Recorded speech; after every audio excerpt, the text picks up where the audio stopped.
Hello students, it's Uncle C again. Welcome you to our today's lesson. As usual, we are studying social studies. Social studies is the subject we are studying today. And our lesson is coming from the social studies syllabus or the social studies curriculum, section 2, governance, politics and stability. Governance, politics and stability. And the topic we are discussing today, students, is constitution, arms of government and separation of powers. Constitution, arms of government and separation of powers. Students, as you already know, social studies is a very broad subject. It's so broad, it's divided into three sections. As you already know, section 1 talks about the environment. Section 2 talks about governance, politics, and stability. And then section 3 talks about social and economic development. Section 3 talks about social and economic development. So these are the three sections under which social studies is divided. Now, the new curriculum has also made a lot of provisions, but the focus here is governance, politics, and stability.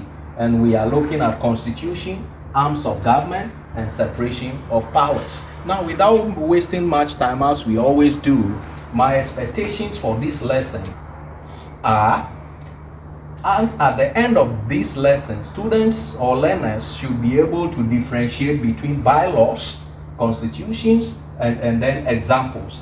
Students will be able to differentiate between bylaws, constitution, and examples. Now, students will also be able to list the three arms of government and what they constitute. Students will also be able to list the three arms of government and what they constitute. And then they will also be able to explain separation of powers. Learners or students will be able to explain separation of powers. And as we dive deeper into the lessons, we shall be looking at a key word which will be dominant in today's lesson, that is checks and balances. Checks and balances. Now, without wasting much time, let's dive into it. First of all, we need to know what a bylaw is, and then a constitution. Bylaw and then a constitution, or bylaws and constitutions. So, bylaws are a set of rules. Bylaws, they are a set of rules used to govern a community, an organization, or a firm. Bylaws are a set of rules that are used to govern a community, an institution, or a firm. That is what bylaws are. Then constitution is a formal set of rules. It's a formal set of rules that is used to govern a nation. It's a formal set of rules that is used to govern a nation. Under these rules, citizens get to know their rights and responsibilities. They get to know the arms or organs of government, and then they get to know separation of powers. Separation of powers. These are all words or terms that we shall come to understand in the course of the lesson. So when you are asked to differentiate between bylaws and constitution, note, students, that bylaws are a set of rules and regulations that are used to govern a community, an institution, or a firm. A community, an institution, or a firm. So these rules are more like, they look a bit informal because the settings in which they are, it's not as wide as that of a constitution. Because a constitution, it's something, it's formal set of rules and regulations that governs an entire nation. It's around this constitution that citizens learn to govern themselves, that duty bearers, apart from citizens, duty bearers, even authorities, people who have been called to certain positions, the laws of the land, and how they are to be observed. Observed is what is termed constitution. Now, let's look at some examples of bylaws. Examples of bylaws could be, let's say, an NGO, bylaws put together by a non-governmental organization to help spearhead the activities of such institution or such NGO. It could also be association bylaws, set of rules that are put together by members, leaders of association to help members do certain things, the boundaries upon which members can operate. Now, when we talk of examples of constitution, we can talk about the Ghana 1992 Constitution is an example. The American Constitution is also an example. So there are other several examples we can talk about, because we know Constitution to be rules, formal rules that are used to govern a country. So any constitutions of countries are regarded under this. Apart from that, there are schools also that have official students government, like the universities, where we have the student representative councils and all that, the president, the treasurer, and all that. These are also examples of constitution. Now, let's go straight and look at what the arms of government are. When we talk of arms of government, what are we referring to? So, arms of government are the three main branches established, of government established to oversee certain responsibilities. The three main branches of government established to oversee certain responsibilities within a country. Now, so in Ghana, for instance, the three arms of government we have are the executive, the legislature, and then the judiciary. The executive, the legislature, and then the judiciary. These institutions are the three main arms of government. They are the three main arms of government established with specified rules and regulations, or where they operate within the constitution. They have a mandate. They have that official mandate to operate within the constitution of the country. Now, let's take a look at them. So the executive, their responsibility is to implement and enforce laws. The executive, their responsibility is to implement and then enforce laws. Now, the executive comprises of the president, the vice president, and the cabinet. The cabinet, the ministers, those who have been officially appointed by the government to oversee government business that will allure to the benefit of the citizens.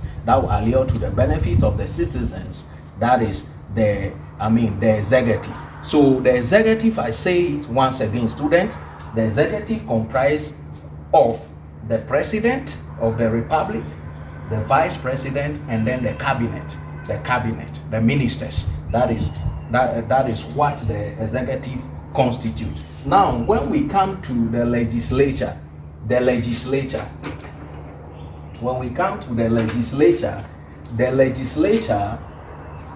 they also have a mandate to formulate and make laws.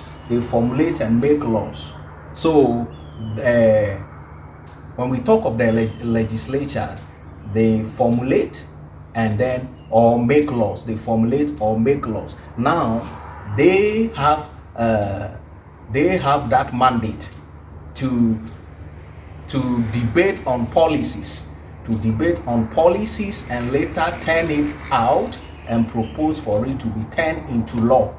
So policies come to their table, they debate, they talk about it to see the interest it has for the country and the people. Then at the end of the day, they arrive at a consensus, and then the executive signs it into law. So that is basically what they do. Now, the legislature the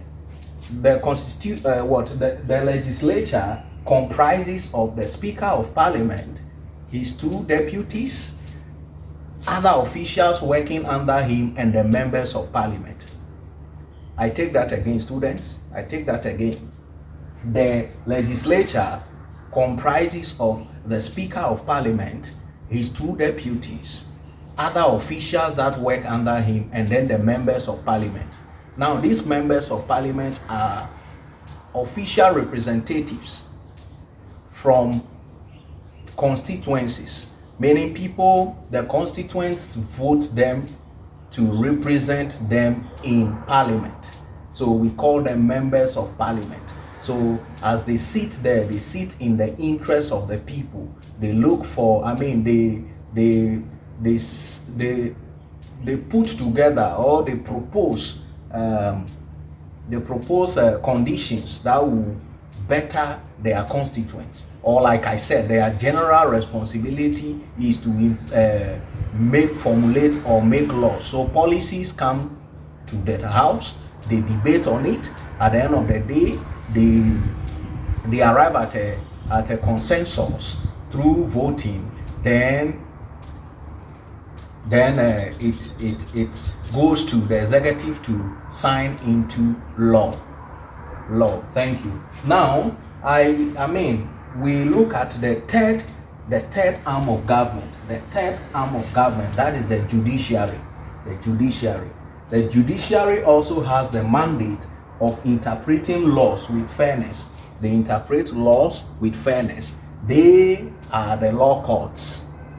They are the law courts. The Supreme Court, the High Courts, the Circuit Courts, the District Courts, and all that. And then judges preside over these courts.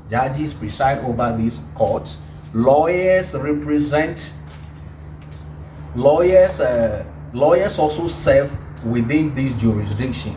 So when we talk of the judiciary, their mandate is to interpret laws with fairness. They interpret the laws with fairness. They have the court, the judges, the lawyers. They comprise the judiciary. Now, we call something separation of powers. Separation of powers. It is a technical term used in social studies, or it is a technical term when you are talking about the Constitution of Ghana, of any other country. You can't talk about Constitution without talking about separation of powers. Now, as I started, students, we looked at the three arms of government.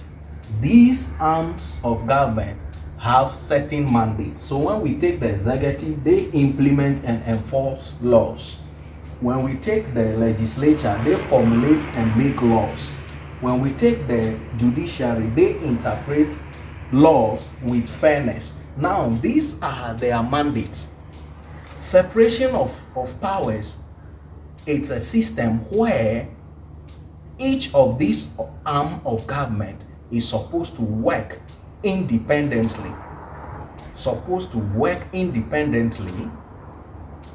Without becoming too powerful. Becoming too powerful in a sense that they don't leave their jurisdiction to interfere into the work of the other arms of government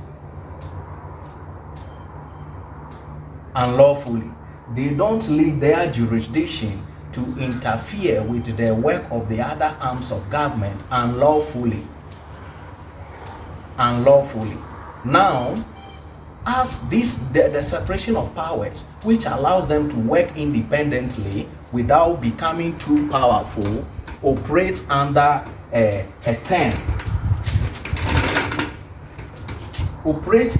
system which is called checks and balances. So if the executive realizes that the judiciary is going across board, or it's digressing from its mandate, they have the right to apply the checks and balances. If the legislature sees that the judiciary it's going against its mandate, or it's doing something unlawful, they apply what we call the checks and balances. The checks and balances comes in different form. They can do it maybe, yes, not maybe. We have the veto power. We have impeachment. We have demonstration and other things. So these are some of the tools they use to register their what? Yes, they use these tools to register their dissatisfaction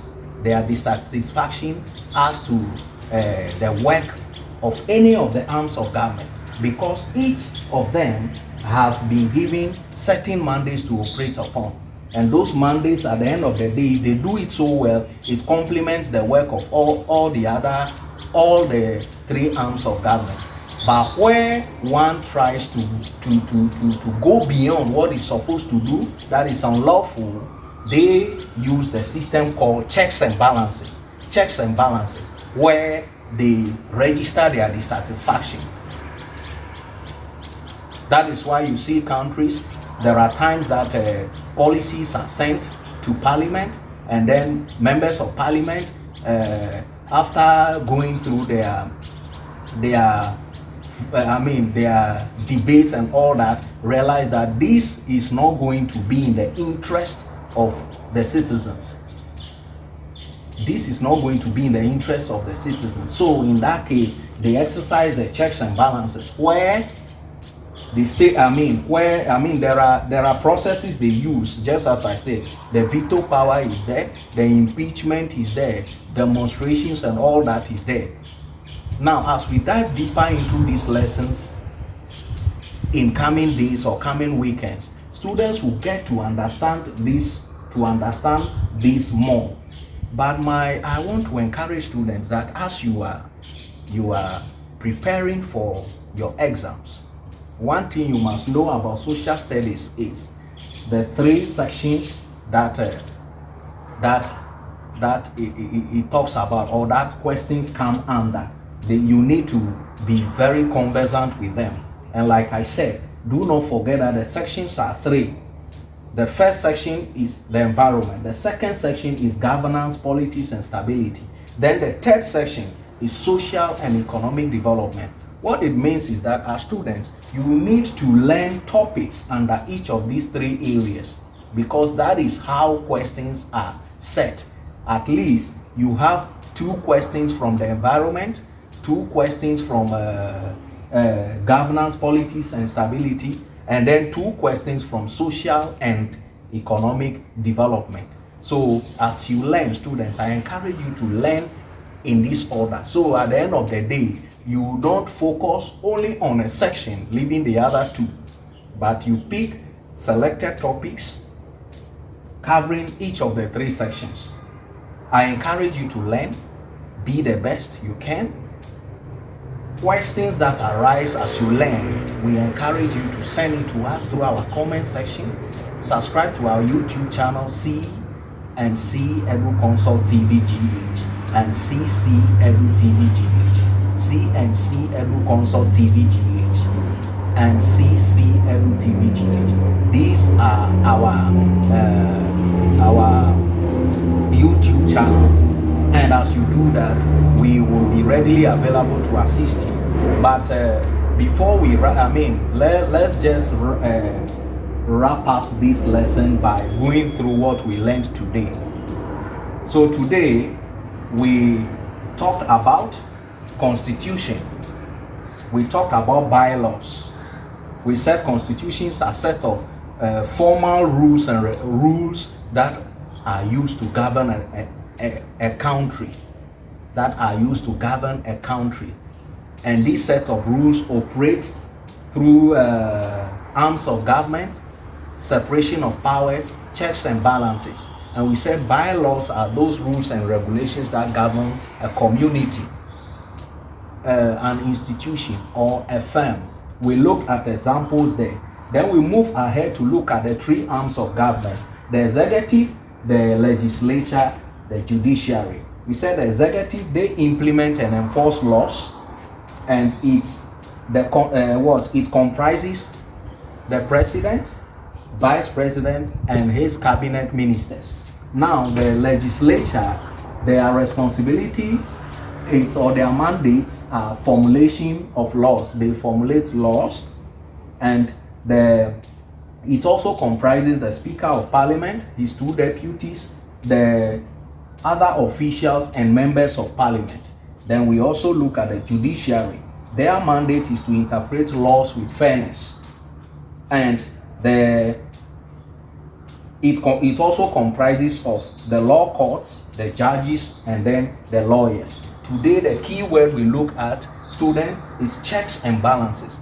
That system, the official system that allows each of the three arms of government to keep an eye on each other, making sure that none goes beyond its mandate and becoming too powerful.